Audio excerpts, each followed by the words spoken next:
Soyez les bienvenus sur Europe 1, il est 8h12, la grande interview Europe 1 CNews. Thomas Bonnet reçoit ce matin Laurent Nunez, le préfet de police de Paris. Bonjour Laurent Nunez. Bonjour. Vous êtes le préfet de police de Paris. Merci d'avoir accepté notre invitation pour votre grande interview en direct sur CNews et sur Europe 1. On est au lendemain du début des festivités autour de la fête nationale. Ma première question, quel bilan faites-vous de cette première nuit? Est-ce qu'il y a eu des faits de violence que vous avez pu apprécier cette nuit? Oui, vous avez raison de souligner que c'était la première soirée donc du week-end des festivités. Finalement, la première soirée qui pour nous était sensible. On avait un gros dispositif policier, à la fois à Paris, en petite couronne. Donc on a eu, comme traditionnellement, un certain nombre d'épisodes de violences urbaines, à la fois à Paris, dans certains quartiers parisiens et puis en petite couronne.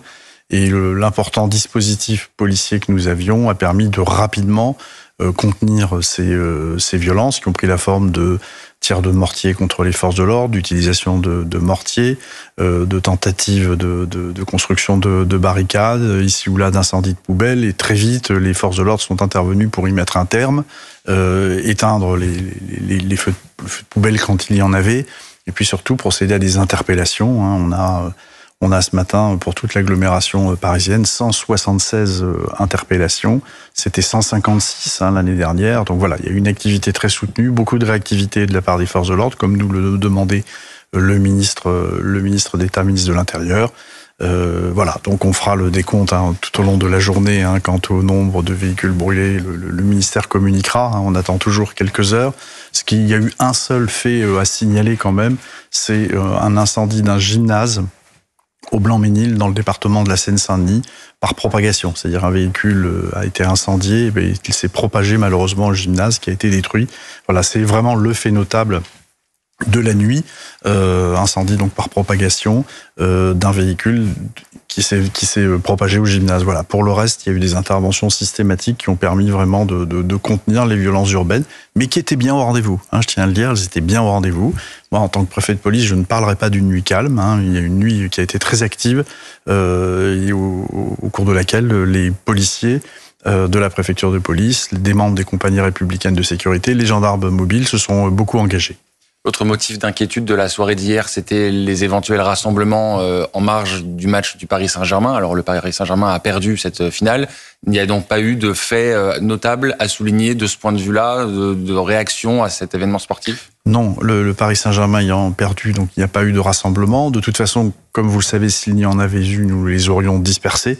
Notamment autour du Parc des Princes ou sur les champs les Élysées, où il y avait un gros dispositif, où les commerces avaient fermé à 19h, il y avait des interdictions de rassemblement de supporters, les métros étaient fermés, non pas les lignes, mais les sorties sur les champs aux abords étaient fermées. Donc voilà, il y avait un gros dispositif qui aurait de toute façon permis de disperser ces groupes de supporters sans difficulté.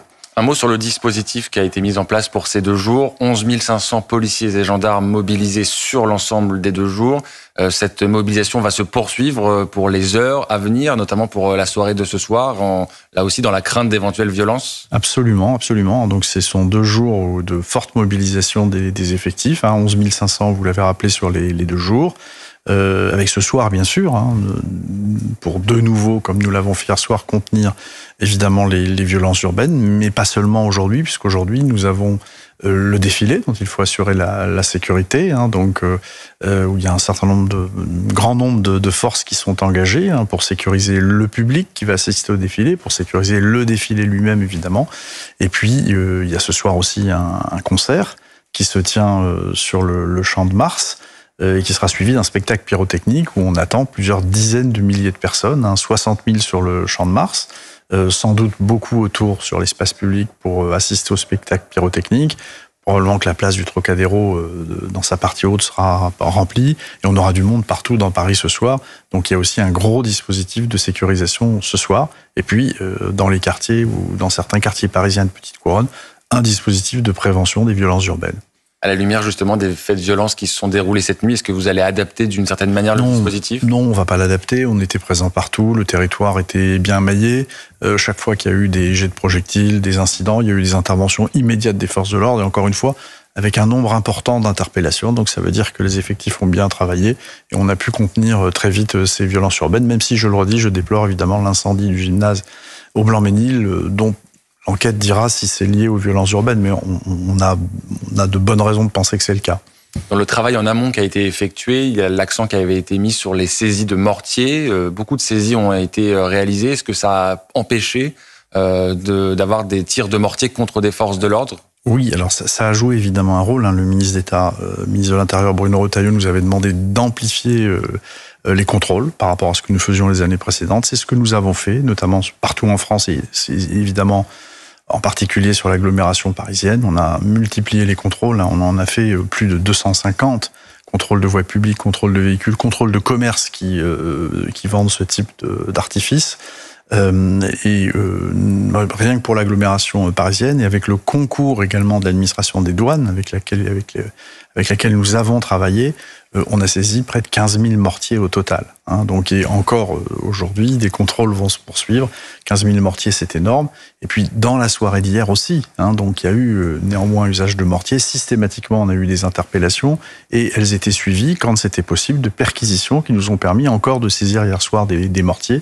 Et sur les 176 interpellations dont je vous parle, 43 sont liées à la détention ou à l'usage de mortiers. Laurent Nunez, préfet de police de Paris, est l'invité de la grande interview en direct sur CNews et sur Europe 1. 176 interpellations. Certains d'entre eux vont sans doute être traduits devant la justice. Une circulaire pénale a été envoyée par le garde des Sceaux Gérald Darmanin, là aussi en amont de ce week-end de festivités.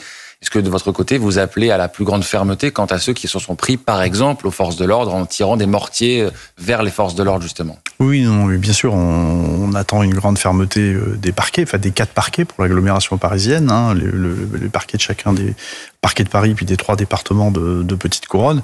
Voilà, donc on s'attend à cette fermeté.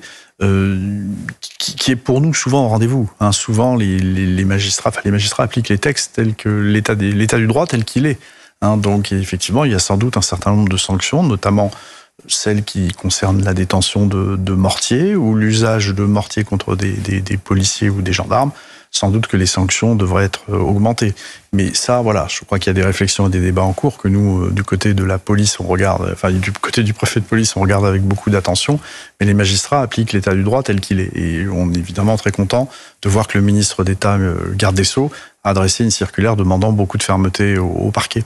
On entend parfois un discours qui consiste à dire qu'on ne peut plus faire la fête en France. Je sais que c'est un discours auquel vous vous opposez. D'ailleurs, vous avez raison. Les faits vous donnent raison. La fête de la musique s'est bien déroulée dans certains endroits. La finale de top 14 de rugby également. Comment vous expliquez que certains événements se déroulent dans le calme et d'autres, au contraire, attirent peut-être une sociologie différente et amènent des violences urbaines, comme ça a pu être le cas, par exemple, après la finale de la Ligue des Champions remportée par le Paris Saint-Germain?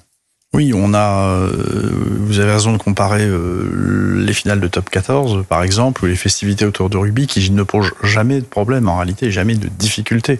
Ce sont toujours des services d'ordre qu'on aborde très sereinement. Effectivement, il y a certains... Alors, il ne faut pas non plus noircir le tableau. Vous avez raison de rappeler que la fête de la musique s'est bien passée. Il y a eu des incidents très ciblés, très limités, que nous avons contenus, avec là encore un nombre d'interpellations importantes, des interventions.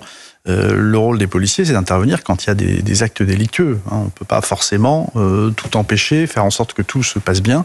La fête de la musique à Paris s'est très bien passée, 2 millions de personnes, c'est l'image de la capitale dans le monde qui rayonne. C'est important aussi pour l'attractivité économique, il ne faut pas l'oublier. À force de donner une image un peu noire en termes de délinquance de notre pays, on se tire aussi un peu une balle dans le pied quand on connaît la concurrence qu'il y a entre les capitales européennes en matière touristique, par exemple. Je peux vous assurer que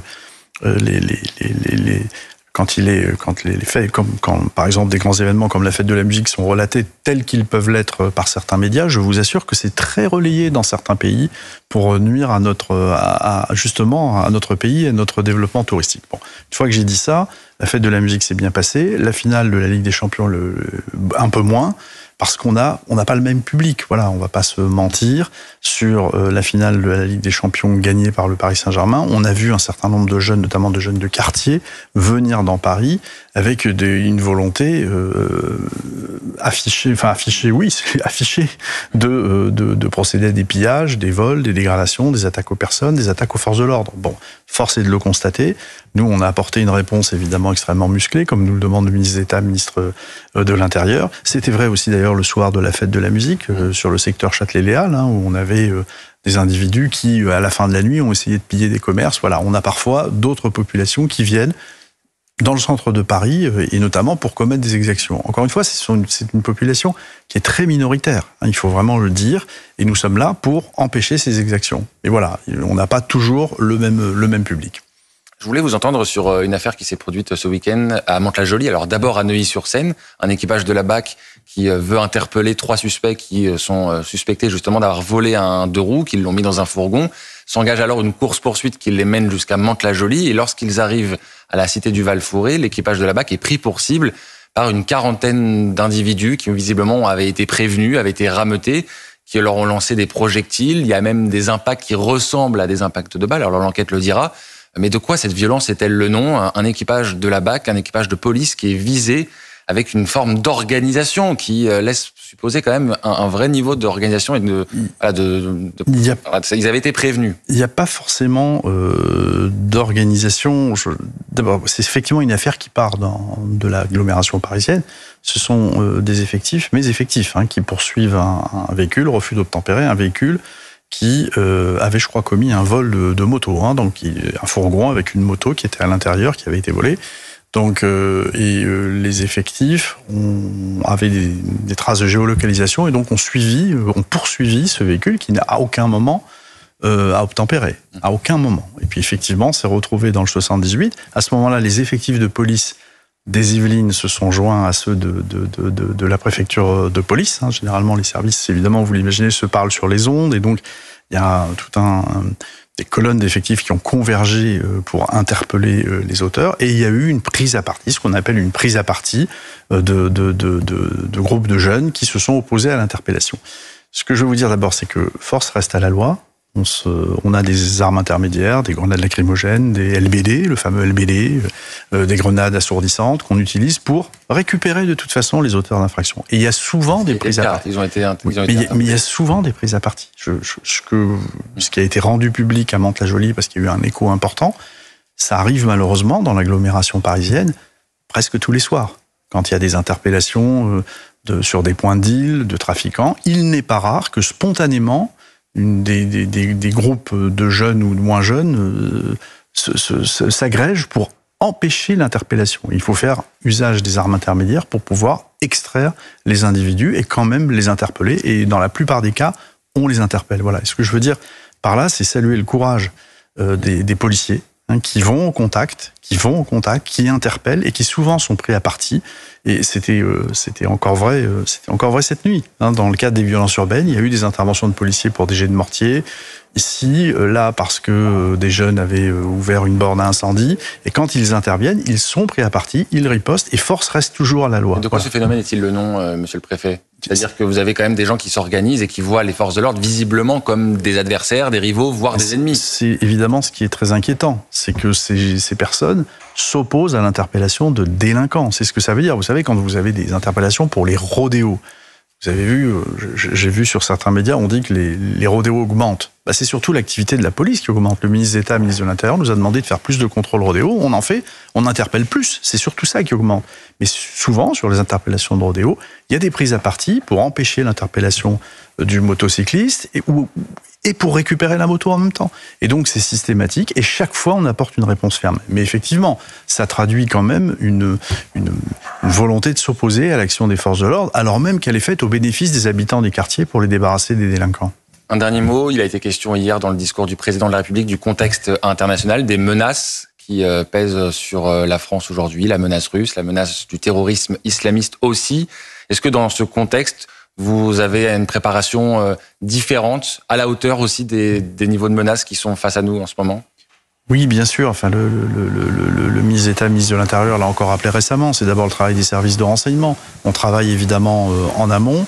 Et puis, on est toujours, de toute façon, pour ce qui concerne la partie qui est la mienne, sur l'espace public, on est toujours à un très haut niveau d'alerte de la menace terroriste, d'où le fait ce soir que pour accéder au concert, pour pouvoir avoir le feu d'artifice, il faudra rentrer dans un périmètre où on est fouillé, palpé.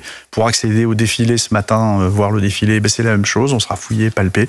On a des gros dispositifs de protection sur l'espace public qui sont pris en charge par les forces de sécurité intérieure et par, ne l'oublions pas, les militaires du dispositif Sentinelle également. Donc oui, effectivement, oui, je vous confirme que l'état de la menace, il est très élevé et que nos dispositifs sont à très haut niveau. Merci Laurent Nunez d'avoir répondu à nos questions. C'était votre grande interview en direct sur Europe 1 et sur CNews. Et vous nous dites ce matin que la nuit n'a pas été si calme. 176 interpellations ont été réalisées dans la nuit. Merci beaucoup d'avoir répondu. Voilà, les violences ont été contenues, c'est surtout ce que je veux dire. On salue le sang-froid des policiers et des gendarmes qui étaient déployés et qui continueront à l'être dans les prochaines heures. Merci beaucoup. Merci à vous.